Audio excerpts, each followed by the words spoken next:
everybody. Welcome to another episode of Together We Succeed. And today I'm here with Ali Martinez of Mazuma Real Estate. How you doing, sir? Good. How are you, Mike? Good. Just kind of start by explaining a little bit about yourself, and just so we could get to know you on a personal level a little bit.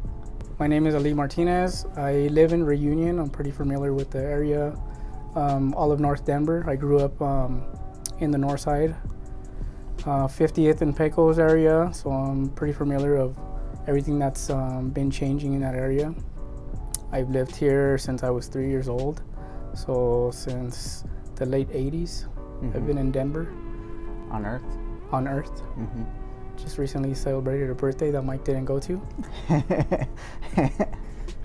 So, you remember the smell of the Keebler factories? I do. I remember the Jolly Rancher factory too, driving down I-70. Yeah, that was bomb smelling that Keebler factory all the time. And then I'd go to the east side where my family was, and I'd smell the dog food factory. Oh yeah. Good old Swansea. Yeah, Swansea, 5 Points area. But yeah, that's good, man. I'm happy to have you on. Happy to be here. Yeah, another fellow Denver native. So how long have you been in real estate? As a real estate licensee, I've been doing it for about 3 years. I started flipping houses with a mentor of mine when I was about 13. Wow. So I've been in and out of the industry. I know the ins and outs, pretty much from purchasing a house to flipping it, rehabbing it, putting it on the market, selling it, finding a qualified buyer. So I know pretty much A to Z on real estate. And then you just recently started your own company? Yes, I started Mazuma Real Estate in, I believe it was October. I got the go-ahead from the state, so we've been chugging along, building. Do you have staff? Do you have a team? I have 2 assistants right now that are training to get their license. So I like to start my team off as assistants, so they know kind of how to put a file together, the ins and outs, and then as they're learning the language, and then I send them off to school. And when they go to school, they're more familiar with how things work, so it's not a new language for them.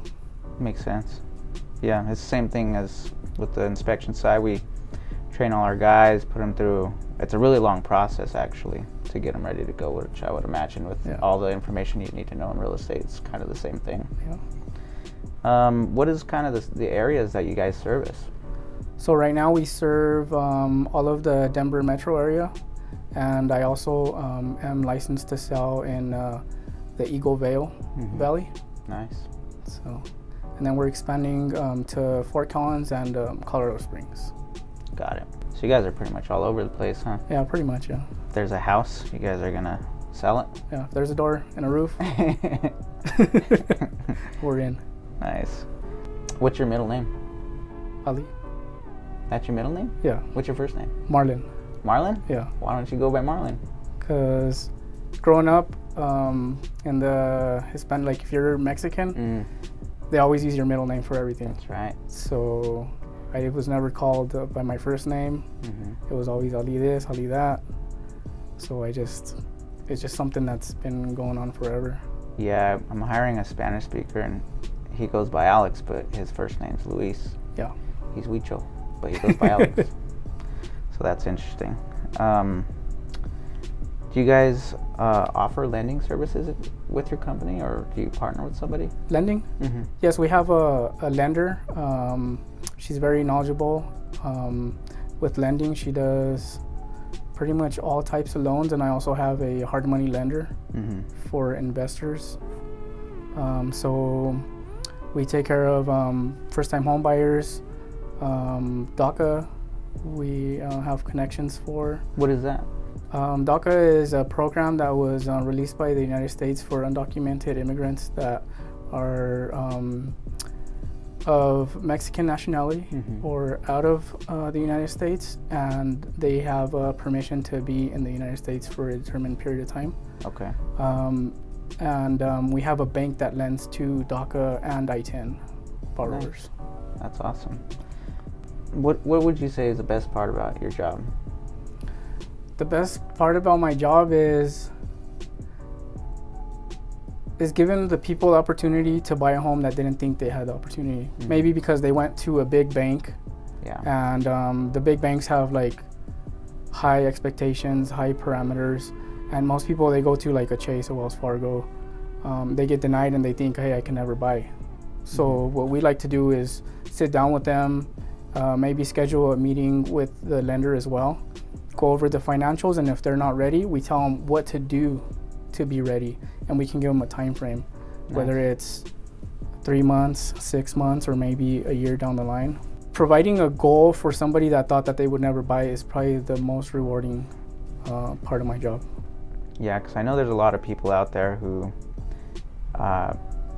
just don't feel like they're in the right position, or may not realize that it's pretty much anybody can buy a house as long as you have a good work history, right? Mm-hmm. And a fairly decent credit score, which a lot of them can go pretty low actually, right? Yeah, they can.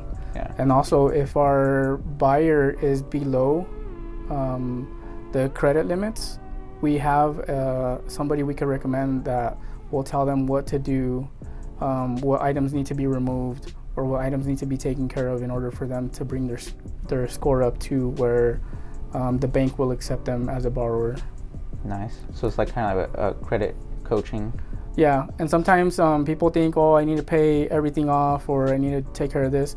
There's things on your credit that you don't have to pay off. Mm-hmm. The mortgage industry doesn't count certain things against you. I run into clients where they've been paying for years a certain debt that they have, and only to find out that they didn't even have to pay that up front to qualify for a house. Like, they could have got the house and then paid that after. So a lot of people are taking the time to pay off these debts and kind of just dragging things out, wasting time when they could be in a home, Sooner. Paying on their own mortgage rather than someone else's mortgage. Anything else you would like to add on about what you provide and what you offer? We just really pride ourselves in being really honest, straightforward with our clients. We don't promise, hey, you're going to get $1 million for your home. We tell you exactly what we think our professional opinion of the value is, and what you are looking to get after the sale.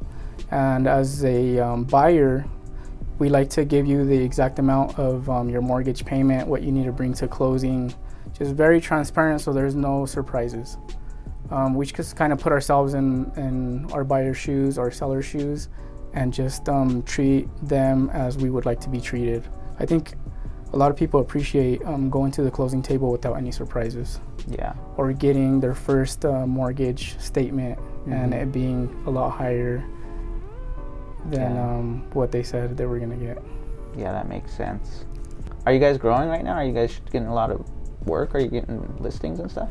Yeah, so I have a listing in Green Valley coming up. So another thing I do too is with my sellers, I tell them exactly what to do to maximize their profits on the house. Okay. So I have the seller that was renting a home for about 3 years, and then he wanted to sell it to use the money to get into another business venture. So he wanted to sell it as is, but I connected him with the contractor, and the contractor is going to go in, and I told him specifics on what to change out, like the trim, invest heavily in the kitchen, and you get your most of your money back on that and some. The colors and the tones they should be using on the wall. More neutral. So I walked the house with the seller and the contractor, and I told them exactly, and then they came out with a price that was fair for them. So instead of listing at $420 as is, we're gonna be listing at $460. Nice. With probably him investing less than $10,000 into the house. So, what would be the top 3 things you would recommend to somebody who's planning on listing their house? What would be the top 3 things you would recommend they do to their house, if anything?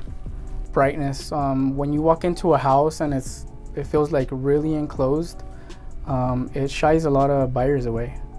But if they walk in and it's light and bright, It gives them the wow factor. So I would say if the walls are dark, again, you're not gonna live in the house. It's for the next buyer. So most of the buyers out there, they want white baseboards. They want light gray walls. They want white ceilings. They want bright white kitchens. So that's usually what I recommend is, and there's a lot of first-time home buyers out there that are looking to get into their first home. So something that's light and bright, really, I guess it brings the spirits out. Like it makes people feel good when you walk into a home, and it just screams brightness. I completely agree, and I feel the same way. I hate a gloomy house. Like even sometimes my house feels gloomy. First thing in the morning, I'll go and open up all the shades, and you know, it's bad having a house that you can't make it brighter without turning on lights. Yeah. But it's nice to have a really bright house that you can always just add curtains or something to it. So to give you an example, I toured a home 2 weeks ago with one of my clients in Reunion, and what's funny is we saw the same house, the same floor plan. We saw it back to back, but the first house we saw had light bright colors in it, and when we went to the second house, it had darker colors, like darker shades. They were like dark browns, and my client thought that the second house was smaller. Oh wow. But he didn't. Like I know more or less like what the floor plans are and who the builder is, so I knew going into them that it was going to be the same house. But just because the colors were different, my client thought the second house was worth less. And that's a buyer, so if you're selling your house, that's like first-hand knowledge of what buyers are saying. Yeah. You know? The darkness makes it feel more enclosed. More enclosed. Yeah. And they had the shades closed in the house. So when you're showing, make sure all the blinds are up, as much natural light comes into the house as possible. Make sure you have all your lights on. It makes it like for a brighter feel. And I have a question, like a lot of times I'll do a home inspection and I'll notice all the screens are out of the window. Is that to help brighten it up, or is that just because maybe they're cleaning the windows and they just didn't put them back on or something? Hopefully it's to replace the screens. Well, I'll see like all the screens in the garage or under the stairs or something. Yeah, and that's probably to avoid some FHA guidelines or something. But if you see the screens off, make sure you check. If they are in the garage, make sure that they're not ripped. If you're going FHA, because that's something that the appraiser looks at, because you can't have any windows that don't lock. There's like a lot of parameters. Yeah, everything has to be functional. Yeah. And, the major things. Anyway. Well, awesome. Let's do a quick bonus round. I'm going to ask you a series of questions here, and you just answer them honestly, okay? Okay. Horror or comedy? Comedy. Like comedy movies better? I like to laugh. Yeah. If I watch a horror, I can't sleep. My light bill goes up. I love to laugh too, and I love like stupid comedy movies that are just like dumb, like so dumb that it's funny. Yeah. But I really like horror movies too. But the problem with horror movies is about 90% of them are just stupid, boring, like a waste of time. But there's some really good horror ones. But my wife really likes horror. That's why I like both almost evenly. I can't do horror. Nah, you're not the like Saw. You can't with the gruesomeness and all that. And then sometimes I get bored. It's like if I was in that situation, I would have ran. Yeah. or got out of there. Like I always think like I wouldn't find myself in that situation. Or at least find something to defend yourself. Yeah. Most of the time they're just like, like it's just another human. Fight back. Yeah. All right. Would you rather have a third nipple or an extra toe? Probably an extra toe. I'd probably rather have a third nipple. Would you really? Yeah, because my shoes are going to be uncomfortable. And plus bragging rights. Stability. On one side. Would you rather live in a treehouse or a cave? Probably a treehouse. Yeah, I think so too, because cave is depressing. It's like going into a house that's not bright. Yeah. I mean, then you got to deal with birds in the morning and squirrels and the evaluation is going to come in lower too. Would you rather go a whole year wearing used underwear or using a used toothbrush? Probably underwear. Because you could just wash the crap out of it with like super sanitizing bleach or something. Or flip them inside out, wear them the next day. Save some water. Pirates or ninjas? Probably ninjas. Why? Because of all the tools. Tools? Weapons? Like the ropes that they use to climb up the wall. The grapple hook? Yeah, that's awesome. I mean, if you're a pirate, you could get drunk all the time. If I was a pirate, I'd probably be fishing all the time, not conquering stuff. Yeah, you get drunk and fish. I mean, that's what every guy wants to do anyway. Yeah. But then you got a peg leg. And then you wouldn't have no income. And you got one eye. Because you're fishing all the time. That's true. But you live on a boat. Nobody cares. You just catch a fish to eat. Yeah. Nice. I guess that's all the questions we have for today. Thanks for coming on. Hey, thank you for having me. Appreciate you. Well, thanks, everybody. And have a wonderful day. Thanks for joining us during this interview.